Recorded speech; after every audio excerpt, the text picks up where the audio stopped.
certainly am not bullish on the economy, and I'm not bullish on recession indicators or non-indicators. This year, for business, I've traveled in 3 continents and 10 countries or 11 countries and in 9 states. And so I'm seeing what's on the ground, not just the data that I'm looking at. And I want to also distinguish from data analysis from data mining, because a lot of gold bugs are kind of accused of just being in their echo chamber of negativity and gloom and doom. And I really don't want to be that way. And I want to try and, again, remember the facts are stubborn things as we look at recession and economic indicators. But stepping back to the Ben Grahams and the Charlie McKays, the madness of crowds, and the Bob Farrells on mean reversion, these classics in a modern cycle still matter. And I think it's also important, to look at kind of the veterans of the markets that are kind of ignored now in a lot of the hype. And I'm thinking of guys like Thomas Hernick at the Kansas City Fed, the president of the Fed there, or in the UK, there's Lord Mervyn King. These are brilliant economists who think outside the box and admit that the economists themselves have kind of gotten away from being practical and are trying to be academic. And in that way, they're always looking to optimize through the science of economics.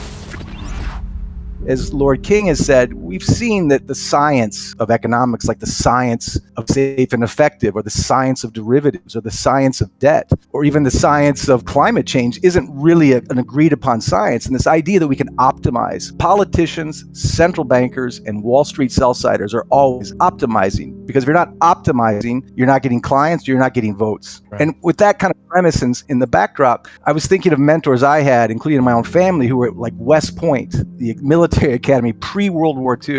And one of the first courses you learned in West Point was how to pull off the perfect retreat, because you weren't always optimizing for victory. You had to recognize that there could be losses. One of the great case studies at West Point in those days was Robert E. Lee's retreat after losing Gettysburg, or George McClellan after losing to Robert E. Lee outside of on the peninsula. In other words, even Ike Eisenhower, when he before D-Day, was thinking, what do I do if things go wrong on Normandy? What economists and bankers, and certainly politicians, left, right, or center, Tories to Labor, Republican to Democrat, can't seem to do is admit that sometimes their optimization models in a world of so much complexity aren't working. And in a world of debt complexity, currency complexity, precious metal complexity, they're still trying to optimize and come up with ways to get around the hard math of being far too over their skis in debt, to have real growth, to have a real way of a soft landing, or to have a permanent S&P that never dies unless you monetize with mouse click money. First, I just want to start with this notion that this idea of optimizing is good on the sell side. It's not being transparent for the hardcore reality of what we see on the ground, rich or poor, middle class. And believe me, in all those countries, continents, and states that I've been in this year, I've talked to both. And I'm from the Midwest. I drove through Pennsylvania and Ohio. I stayed outside of Detroit. I've also been to Park Avenue, and I've been to Johannesburg and the wealthy sections of Istanbul and all these places. But regardless of your wealth or your wealth inequality, there's fear, there's anxiety, there's distrust.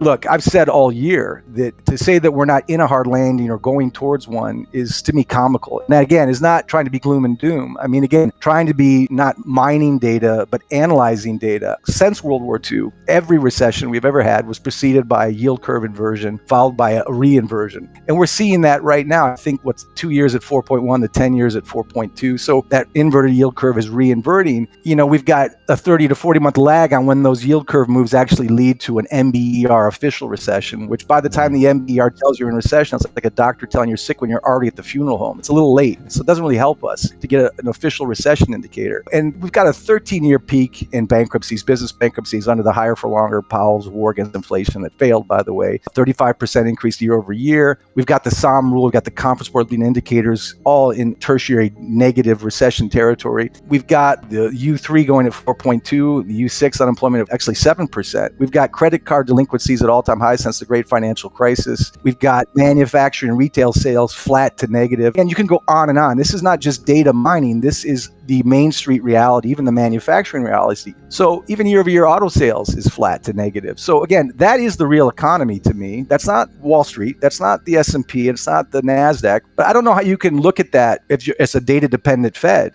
and say that we're not in rough waters based not only on these hardcore indicators from yield curves to consumer price index data, or certainly the conference board leading indicators or the bankruptcy rates or the unemployment rates or the jobless numbers, which again, I'll say it out loud, I'll say it again, the BLS, whether they're reporting unemployment or reporting inflation is an open lie on Wall Street. We all know that. It's never right, but it's always correct because it's the official number. As Jean-Claude Juncker said here at the European Commission when he was president, when the data is really bad, we lie. Now that sounds sensational. We'll get into that, but I do believe that. And I think, frankly, most of us understand that. But to the point of the market direction, it doesn't matter because that's what they're saying. But even the Fed, when they're talking about GDP, even the Fed's own data, when they're looking at growth, they look at household and business growth, and that's at stagnation levels at 1.5. So how did we get to 3%? Because you got to add in government stimulus, which is just deficit spending. So yes, you can postpone the hangover. You can postpone the inevitable with GDP data, but you're doing that at the expense of more, which we can kick longer than I ever thought possible. But it still means that debt-driven growth, to me, is not real growth. And so, yes, if we're not in a recession, we're certainly an inch away from it, but it's irrelevant to me when it becomes official by the NBER. Again, the data I'm looking at, the people I'm talking to, the countries and states I've visited, I'm not seeing it. I'm not seeing soft landing projected or even felt in real time. And certainly here in Europe, and I spent a lot of time as a German American in German-speaking countries, Austria, Germany, Switzerland, and certainly Germany just saw, looking at 3 Volkswagen factories closing shop. That's lots of jobs that aren't coming back. And that's a manufacturing weakness that has to do with the demand weakness. And a demand weakness is an indicator of an economic weakness, regardless of what the DAX or the Dow or the S&P are doing. These are just hard facts. These are nervous people. Germany's just narrowly avoiding a recession or saying that out loud, but declaring an economic crisis. China's certainly got its own issues. They're having a liquidity crisis there. They're kind of doing the same thing we do with our reverse repo markets to kind of influx cash into a banking system that has far too many yuan-based loans that are underwater. They're non-performing loans. They're trying to figure out how they can get around that. Even an oil price as a global indicator, when it's in the 70s range, that's usually a lack of demand, not supply shock driven. And so there's indicators that we can look at, again, data mining versus data analysis, that globally the world isn't doing so well. Certainly in my country, in the US, what I've just came back from is not doing so well empirically and experientially. And in the globe that I see is not doing so well. Certainly the top 5%, the top 10%, of which I'm a member, are looking at inflation differently. It hurts, but it cripples the middle class or the middle shift in Europe. And, and that's not making the headlines in the way that I think it should, certainly not in the mainstream media. And again, it's not meant to be gloom and doom, but no, all the indicators I look at that are hardcore indicators, we're optimizing with dishonesty, and we're optimizing through lies of omission by not talking about these things on the ground. We're not talking about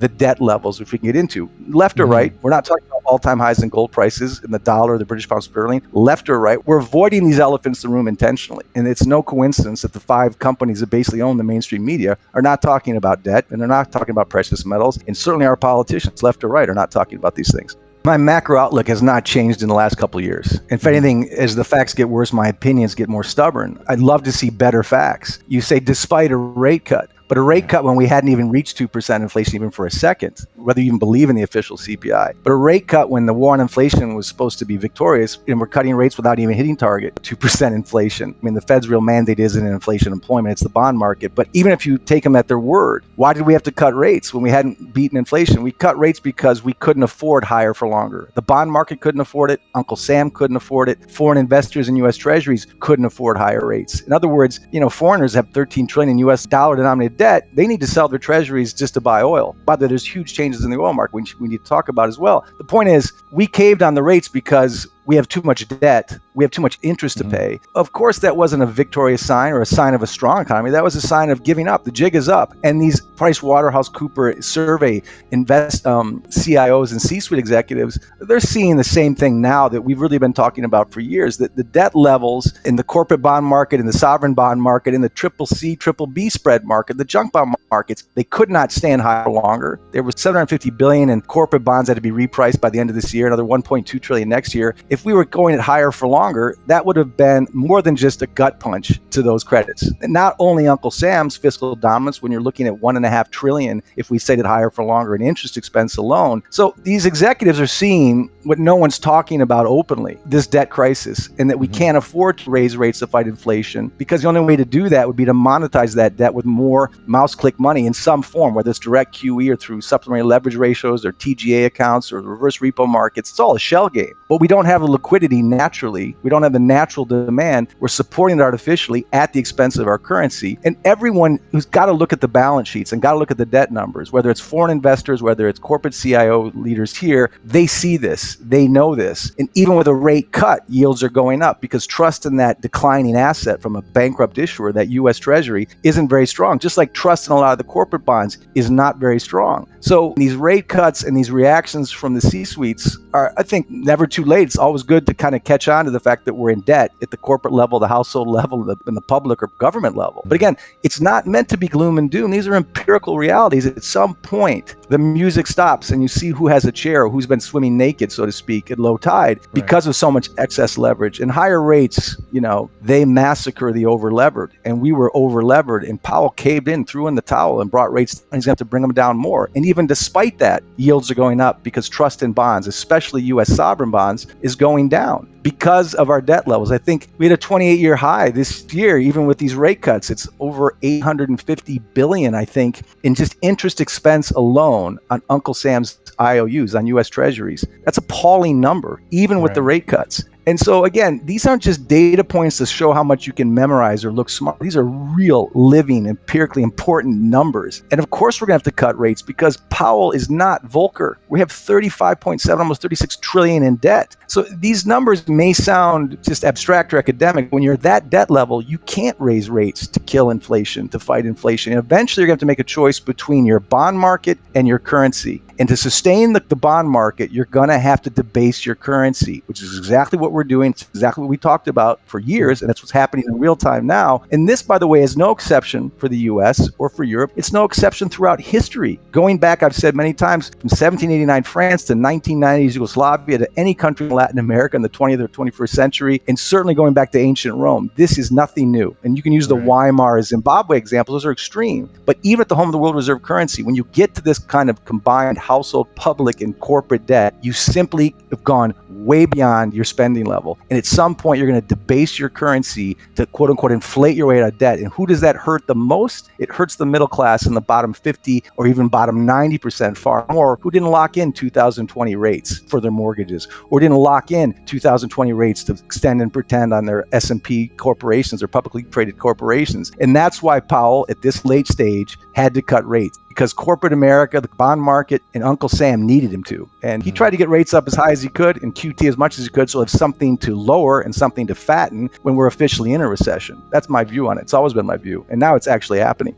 Well, look, modern monetary theory says we can have deficits without tears. There is no such thing as a recession or a market dip that can't be bought because literally modern monetary theory is neither modern nor monetary nor a theory. And again, history has shown that this fantasy that you can synthetically print or create money to solve a debt crisis has never proven to work. In fact, it's always proven to fail. And to answer your question, as long as you want to continue to debase the currency, you can buy every dip. If you want to extract money artificially out of the Treasury General account or what's left of the reverse repo market, or go direct QE, or have supplementary leverage ratios where the too big to fail banks basically do QE off the balance sheet for the Fed, you can keep creating synthetic liquidity at the expense of your currency, which is exactly what we're doing right now, which is exactly why gold is rising. We'll get into gold too, but it's not that there's a rise in gold. There's a fall in fiat money in general across the board, and particularly at the home of the world reserve currency, which was once unthinkable, just 50 years ago, and now 40 years ago, or 30 years, or now 10 minutes ago. But the rest of the world is catching on, and certainly in the East, certainly among the BRICS. These are not headline drama stories about de-dollarization and M-Bridge and what's going on with the petrodollar. These are ignored lies of omission, absolutely intentionally omitted from the public discourse because they are so serious. And because the world is losing faith in an IOU from a bankrupt issuer, and because the world is losing faith in the world reserve currency, which is an absolute king for liquidity, but it is no longer a store of value. And so the dollar is not being replaced, although it actually is more quickly than I realized we can get into. It's mostly being repriced. It's the same thing for the U.S. Treasury. It's simply not trusted and loved as much as it was even 10 years ago. Because again, we have been living like drunken sailors as a nation and as a Wall Street. And again, it sounds doom and gloom. I'm sorry, I don't see an easy way to get around that. So we can buy more time at the expense of our purchasing power and unreported or misreported inflation. But we all feel it, whether we're crossing the GW Bridge or putting our kids through school or having a medical bill or anything that we know is not going down. And remember, inflation is a rate of change, not a price level change. So even if you go from 9 to 3%, it's compounding. The purchasing power of your currency is getting eaten away. I'm not making this up. It's just the sad reality.